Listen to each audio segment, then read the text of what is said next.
I wanted to take a minute and talk to you all about seller-funded buydowns or interest rate buydowns. Why?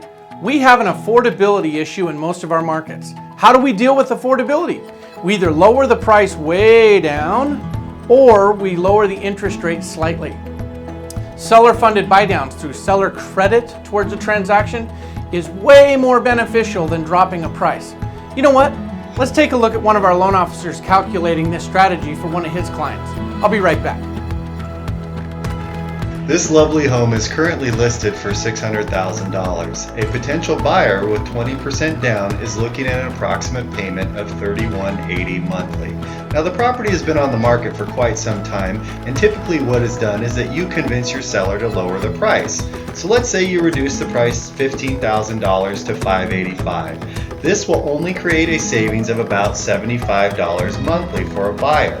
However, if you were to keep the price at $600,000 and use the $15,000 in question to pay discount points on behalf of the buyer, this would lower their interest rate around 0.75% and create a savings of well over $200 monthly.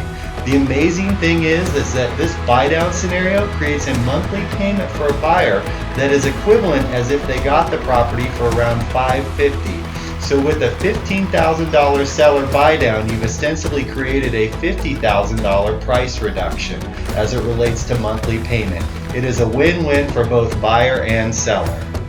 Okay, that was a lot of fun. Let's take a few minutes, however, and take a look at what the same numbers look like in a report format, and we'll be more than happy to do these reports for any of you specific to your buyers or even your listing clients. So let's take a look. Okay, based on the sales price of $600,000 and the traditional 20% down on a conventional purchase, interest rate today 4.625. That gives you a payment of $31.92, and yes, that does include the taxes and insurance. So the buyer, of course, wants to get a deal when they purchase real estate, and they perceive the deal to pay less than what is being asked for on that property. So they want to come under the asking price of the property. In this case, we're using $15,000 for this report. So we're saying the borrower will pay $585 for the house. The interest rate is still the same, and yes, they have saved some money, about $77, $78 a month in payment.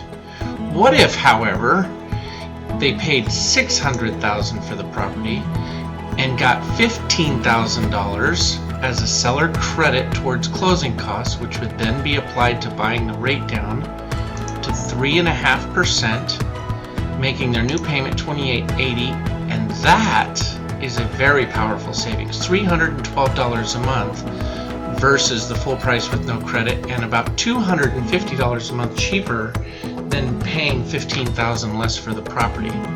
So here you'll see this is a $15,000 price reduction.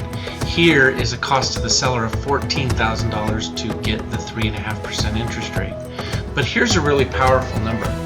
If this client qualified for this payment, $28.80, and they wanted to find a house that the sales price would get them the same monthly payment, they'd have to reduce the price to $524, or reduce this property by almost $76,000.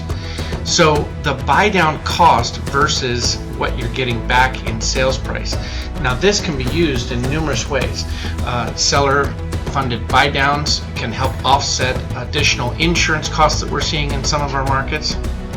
It can help buyers qualify for more home. I think we would all agree there's a difference between a home that is for sale for $524 versus one that's for sale for $600,000. This same borrower could buy either of those homes as long as we could get that seller credit.